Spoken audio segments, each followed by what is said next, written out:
Okay, let's move on here to the summary and commentary. So these are some of my thoughts based on what we've been through, looking at those, my experiences in doing some of these practices. And so one of the things that I wanted to mention is that in our practice of Vajrayana, we don't really emphasize mindfulness per se.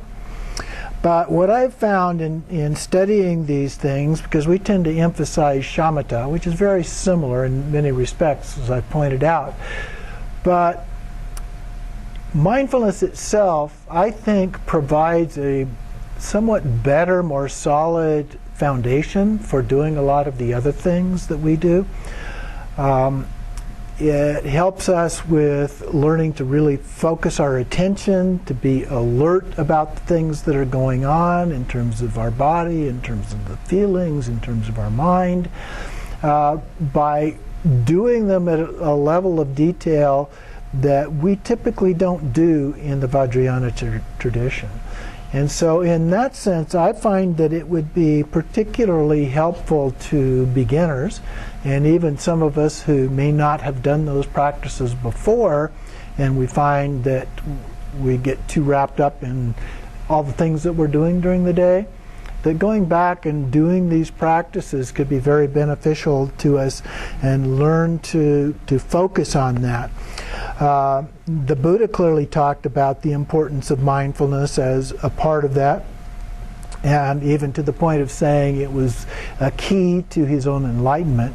So I think that that is a good sign that these things can be extremely helpful to us, particularly in the early part of one's development. And another piece of that early development, of course, is ethics. Now, we do focus on ethics, and I think that that is an important part of this as well.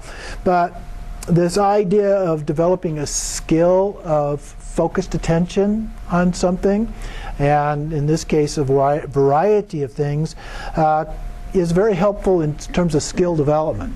Usually when we're developing a skill, we focus on one thing.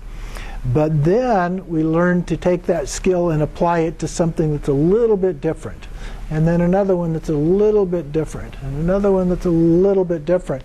And as we do that, we're able to apply that in other situations, even sometimes situations we've never experienced before. And so that becomes a very important kind of a skill as we develop our neural pathways in the brain to help facilitate how we apply these different ideas. And remember, it's not about being a great meditator, it's about learning to apply them in the rest of our life.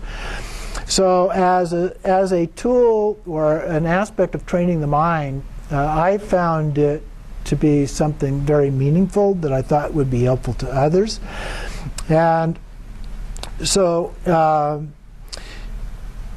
it helps us with practice. It helps us learn to then rehearse, if you will, for the other kinds of things that we do in our lives. Now, one of the points that I wanted to make, we have talked a little bit here and there, and I've mentioned Dzogchen, or the Great Perfection, and sometimes that is criticized by scholars and others as not being an authentic Buddhist teaching. But one of the things that I have found is that looking at the Pali Canon, at least in the highest forms of the practice, there's a lot of similarity to Dzogchen practices. Even some of the language that we use is the same. So some sources say there's a lack of evidence to support the idea of Dzogchen being a valid practice in Buddhism, and they sometimes say, well, we don't really see any evidence for Dzogchen until about the 10th or 11th centuries in Tibet. And so my suspicion, though, is that I'm finding evidence of those things in the Pali Canon, and also which would then apply probably to other sources in Sanskrit, and it'd be interesting to see in the Gandhari translations that are being done, or in perhaps the Chinese canon and so forth, that there are evidence of some of these. So they may not use the same words, the same names that we use in the Dzogchen tradition, but the things that they're talking about are either identical or very close to those ideas from the Dzogchen tradition. So we remember that Theravada, or insight meditation, developed as we know it today based on the Pali Canon, but not directly. It was picked out of other things, and it's clear as you go through there, the deeper you dig into those things, is that the Theravada tradition actually did a little bit of cherry picking on, we like this, this, and this, and not that kind of thing. Now, they don't say they didn't like that, but it's clear that they picked out the things that they liked to help to emphasize their particular tradition. And furthermore, most of the sources that are available, particularly in terms of meditation and so forth in the Pali Canon, are pretty recent. They're pretty modern. And so we don't know what happened in between. We don't have very much evidence, hard evidence of that. And so I think we have to be careful about how we describe the Pali Canon as being the earliest teachings. I mean, yes, there is some support for that, but there's a big gap between the actual time that those things took place and the hard evidence that we have about it today. And we know that over time things get modified, it gets changed and so forth. And so maybe there are other things that relate to Dzogchen that just aren't in the existent versions of those. We saw the influence, for example, of Mahasi Sayadaw's influence in the 20th century, putting together his version of meditation, which then became the main form of meditation, with various other modifications that were done by other people, some of which we've taken a look at here. And so it's hard to know exactly what actually happened, what the Buddha actually said, except to the extent that other sources tend to verify the things that are in the Pali Canon, and quite a bit of that. I'm not saying that these things are dramatically different by any means at all, because I don't think that they are, but there are places where there are differences there. So what about Dzogchen? Well, in Tantra in general, which Dzogchen is generally considered to be a part of the Tantra in general tradition, and Dzogchen specifically, the practices of shamatha and vipassana, as we've talked about, are more emphasized with very strong similarities to the jhana practices that we've been looking at the end of this course, as described by the Buddha in what we have now as the Pali Canon. In Dzogchen, there's more emphasis on the nature of mind, which is a little different. What we've been looking at has been looking more directly at mind itself. And in Dzogchen, we talk more about the nature of mind. And so that is a little bit different. It's also one of the branches of mindfulness training in the Pali, the nature of mind. It is there, mostly in the form of mind itself, but there is a close relationship there. And then the principal focus of Dzogchen Trepcho meditation, to be more specific about which part of that, and most post-meditation experience is on Rigpa, or pure awareness. And so the direct experience of Rigpa is very difficult to articulate. Sound familiar? We were just looking at that in the jhanas. Often described as being ineffable, or like space, or it's awareness of awareness, Rigpa's pure consciousness or metacognition, or it's like nothingness, often similar to the Heart Sutra, which says that it's not this, not that, not something else, but you can't say what it is, only what it's not. Or Nagarjuna's tetralemma, that it's not a thing, it's not no thing, it's not both, it's not neither. So there's amazing similarities before, particularly the four formless absorptions of infinite space, infinite consciousness, infinite nothingness, and neither perception nor non-perception, with the Dzogchen approach to these. It doesn't stack them up in a stepwise fashion, but it's very, very similar in many ways. So various texts in the Pali Canon attribute one or other of these experiences being described by the Buddha as key to his enlightenment, as we have seen. Those include the first jhana by itself, the first jhana. The fourth and the seventh and the eighth are each described as being significant in his enlightenment, as well as just mindfulness meditation generally. All of those are mentioned in various forms of sutras in the Pali Canon. So it's very difficult to say precisely, but none of them differ significantly from what we see in Dzogchen. And these and other sources in the Pali Canon could well be the actual root sources for the tradition of Dzogchen. So I'm speculating here a little bit, but it seems quite possible, if not probable, that a small group of people cherry-picked these particular aspects of practice and used those as their primary understanding of the Buddha's teachings and practiced it as yogis. Now remember that the Buddha started out as a yogi. After his first two teachers, he went out with the 5 other people into the forest to practice as what have become known as Prateka Buddhas. Okay? And so those who learn and accomplish enlightenment on their own. And so he did that for 6 years of this Shramana path of extreme asceticism. And then those who achieved liberation through this are known as yogis. And Buddha continued to refer to that group of people, the Prateka Buddhas, in his teachings. And we see that in the teachings of the sutras. And he continued occasionally interactions with some of those people, people that followed that tradition.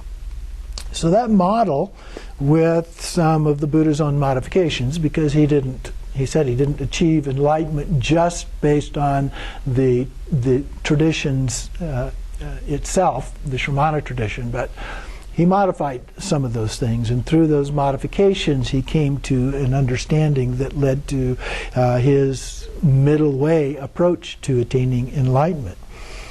So why would those not be available to some of his disciples? That practiced in secret, they passed it along through an oral tradition, much like the early years, if not centuries, of the Buddha's own teachings. And when they actually became written down, we don't know, but it appears to have been a very long time after he actually lived. Furthermore, the influence of Tantra practices in India, around the 4th and 5th century, and perhaps much earlier, because those are only ones that come out of the monastic tradition that were already written down. So how long were those practices done in an oral tradition prior to that by yogis who tended not to write these things down? So that also could have influenced this tradition that led up to the Dzogchen approach to things.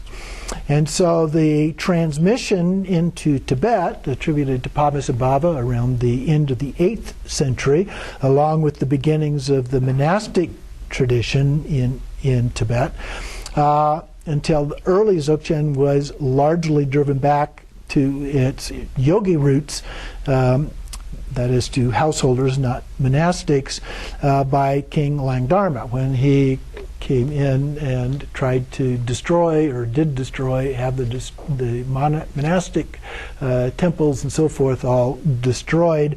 And so he didn't require that nobody do the practices, but it was done primarily by yogis and household practitioners. But then the second dissemination of Buddhism into Tibet, which happened primarily between the 11th and 14th centuries, the yogi tradition began to respond to that and exert its reaction, because that was a primarily monastic tradition. So the Dzogchen practitioners started to document and expound upon their practices and put them into written forms. Okay, so now we're into that window of the 10th to the 11th century where the writings start to appear that scholars say, well, this didn't show up until here. But we have no hard evidence of that because there was no hard evidence prior to that time. But when you look back at the Pali Canon, you see all kinds of evidence that this is very closely related, at least to some of the Buddha's teachings. So then they became integrated into Tantra practices, the Dzogchen and Mahamudra, just as the formless absorption predecessors had done with the four jhanas. So we've seen the same kind of a model happen in the teachings of the Buddha previously. So I don't have any special expertise in order to be able to evaluate these things, so I have to rely on other experts, although I do have an academic background, and so I have a background in terms of understanding how they go about doing these things, but I have no background at that level of detail to allow me personally to go into these texts to do that kind of an investigation, but I'm hopeful that some other people will do that. But in the meantime, we have this brief summary of texts that we've been going through these period of 4 weeks, and I think that they act as a development tool for those who seek liberation in this lifetime, especially for Vajrayana beginners, and I strongly recommend expanding basic shamatha and perhaps vipassana approaches to include some of these mindfulness practices that are at least attributed to the Buddha by some of his earliest followers. And finally, these practices are just a small part of the Buddha's teachings as best we know them today. A more complete but concise overview would be the term bodhicitta, which I like to use. So it translates as the heart or mind of enlightenment. And it has two basic parts, the relative and the ultimate. The first part is divided into two additional parts, the intention and action. And so we have our altruistic intention to benefit others without expectation of anything in return as a part of that. And then we follow through with action bodhicitta, especially loving kindness and compassion for all beings.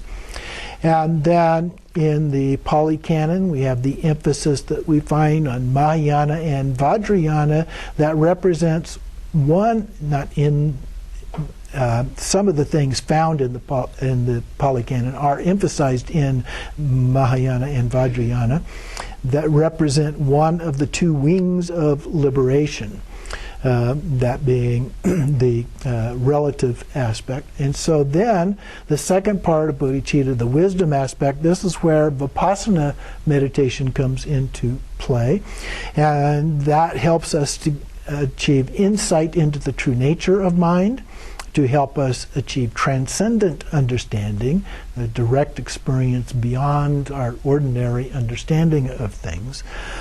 That wisdom with great compassion for ourselves and all other beings becomes better and better and better until we become a fully realized Buddha. So that's the conclusion of my summary and how I see those things coming together. But wait, there's more. I've been busy, and I have another handout for you.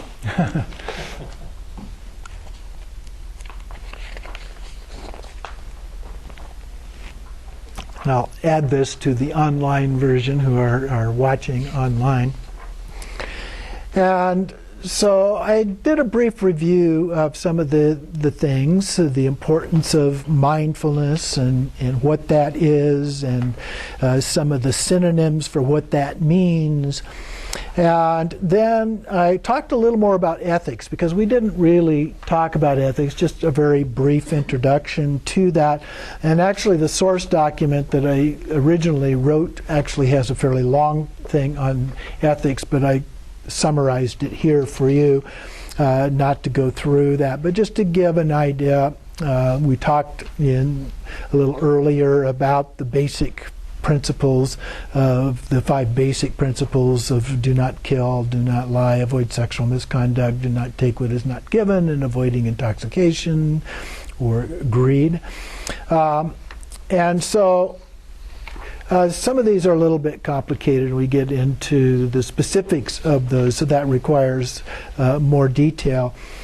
But the Buddha applies the principle of karma in here in terms of an incentive to push us toward following these ethical precepts. Kind of what goes around comes around. And so it's an incentive for us to act in conjunction or inconsistent with these in order to avoid another principle of reincarnation. So if we become reincarnated or reborn with that negative karma in particular, but also good karma, then that manifests in our next life in one form, or a life after that, or a life after that. And so the idea of those two going together acts as one key is an incentive for us to change our behavior. But in our tradition, we're focused on achieving enlightenment in this lifetime. So we need to change the focus. Another way that the Buddha talked about this was in form of what is sometimes referred as Dharma language. And he taught this primarily to his disciples, the more advanced disciples, to think of karma as something that's going to come back in this lifetime. And secondly, to think of reincarnation or rebirth as something that happens moment by moment. Okay? So you could say any period of time, which is also a bardo, when you think about it. Okay? The word bardo means any particular time from point to point. And so we're thinking of being rebirth as being reborn over and over in this lifetime. And that adds a little bit more intensity to the purpose for following these guidelines, being careful about these and committing to following these. The Buddha did this with a number of different terms where he would twist it around. And in here I give the example of the word arhat, which is a highly realized disciple. And he took the word Brahmin, which actually refers to the priestly class in the caste in the Indian tradition. And so somebody could just be born into that. It didn't really matter who the parent, well, it mattered who their parents were. In some cases, though, it didn't. You know, if you had, for whatever reason, though they weren't supposed to do this, but say a father from one and a mother from a different caste, that wasn't supposed to happen. But they could take on the higher level of that in some cases. It's a little bit dicey in terms of how they accepted or didn't accept that. But at any rate, the idea was that a Brahmin could do things that were actually quite negative. Okay? But was that an example of the priestly class, of being a real true Brahmin? And so he used the term Brahmin to describe to an arhat, which he considered to be a true Brahmin. Okay? Not by caste, but by actions. And so he did that with other words as well. He did it with karma, he did it with reincarnation or rebirth and so forth, and used them in a different way as well. That doesn't mean that he didn't use them in the conventional way, he did, but he also used them in these other ways as well. He also then goes into this idea of mindfulness. And so the next section is on mindfulness meditation here. And I talk about this in terms of the orientation should be very familiar to you about this. And then what I've done is on page 3 is a basic summary of how you can practice these. And so I cherry-picked, to use my own term here, some of the things from some of the different versions that we've looked at in a way that I thought made a lot of sense and helpful in terms of how to do these practices. So there's a preparation, both sitting with the legs crossed or in the back straight or in a chair or whatever's comfortable. Then I suggested taking some deep breaths to relax. And slowly breathe out. As you breathe out, you relax. And that, I think, is a good thing to do at any time. In our tradition, we often do the 9-round breathing, 3 sets of 3 breaths, right nostril, left nostril, both nostril kind of thing. But it is very helpful to do that breathing and do it in a slow manner to help set the stage, so to speak. And then begin by focusing on the breath. And watch it rise and fall. Focus on the abdomen, as we learned. And even using your hands. Do it for about 15 minutes. Then focus on the body. Focus your attention on the physical parts of the body, the skin, muscles, bones, internal organs, and so forth. And then all together for about 15 minutes. Then focus on feelings, things that are pleasant, unpleasant, and neutral. Physical feelings, mental feelings, psychological or even social kinds of feelings in the body and in the mind. And that goes for about 15 minutes. Then focus on the mind in terms of the nature of thoughts, pleasant, unpleasant, neutral. And then specific features of those. There were lists in some of the teachings we've looked at on the degree of loving kindness, compassion, joy, and equanimity. The degree the mind is focused or tranquil. Whether mind can be taken higher or not. Kind of where you are, where you see yourself. And whether mind is completely liberated or not, or at least thinking it is, and knowing the absence of self-existence and the true nature of things, especially in difficult or challenging situations. That's how we really find out how well practiced we are, is when things get tough. And when the going gets rough, then we are able to really test ourselves. And then focus on hindrances and awakening factors. So we were given lists of hindrances. Hindrances arise, they abide, they depart. How can they be removed, and how can we prevent reoccurrence of each of those? And then some examples: sensual desires, anger, laziness, restlessness, worry, and doubt. Those were a specific list of hindrances that were provided. And then rest and open awareness. And then awakening factors, whether they're present or not. Are they or not? How that experience arises, and then how it's perfected. So in the hindrances, we wanted to get rid of them. But with the awakening factors, we want to work on those, and we want to strengthen and improve those. So things like mindfulness, contemplation, concentration, energy, a sense of rapture or joy, tranquil happiness, contentment, quiet stillness or equipoise, and awareness of the progression of those factors. We've been talking about those today, so those should be familiar to you. Then the sensation of mind, of limitless space, limitless consciousness, no thingness, and neither perception nor non-perception, that is perfectly developed. So getting those and pushing those on up. And then finally this idea of signless concentration of mind itself. So it includes the essence of all of those different models that we looked at, but in a little different way. So I wanted to provide that to you. And then some notes on the application of mindfulness, because it's not just about training ourselves, it's about how do we apply that in our daily lives.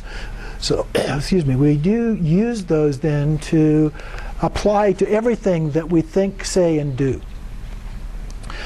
So we want, first of all, in a general sense, to remain mindful about what we are doing. But at times we want to focus more specifically on a single thing. And so, for example, our bodily position, sitting, standing, walking, lying down, bodily actions, walking, bending, eating, drinking, defecating, urinating, sleeping, waking, speaking, or being silent. Those, again, were things that were all in previous lists, but these just giving examples here. But as our skill develops, we can apply more subtle observations, such as the 4 foundations of mindfulness. Of course, it is impossible to do all of them at the same time. We have to make choices of objects for focus. So over time, we begin to take on more of an overall sense of whole body, speech, and mind, a sense of mindfulness. And as well, knowing we are mindful at each moment. So it becomes more of a whole body experience and knowing that all the time. Then these practices and applications for the foundations are for our more advanced practices as we continue the path to liberation. And then having developed our foundational skills to the point where we have confidence in our ability to maintain that state of mindfulness, at least most of the time, and then to the extent that we have developed our experiences, almost a sense of a flow of mindfulness going with us, like a river, flowing along, not one with rapids and all kinds of things in it, but one of those that's just kind of rolling along. And it's kind of a flow state that we get into. And here it would be kind of the flow of mindfulness as we move along. And then we can intensify that skill through the various higher practices that we've learned through the paths of altruism, the paths of Tantra, the path of Dzogchen, or great perfection as a part of that. So I wanted to give this to you to maybe supplement what we've done in the other handout that I had developed a little bit earlier. So I want to wish you the best of luck in doing these practices and encourage you to develop them to whatever level you think is suitable for you in your other practices, and I hope that you are able to find them very beneficial in that.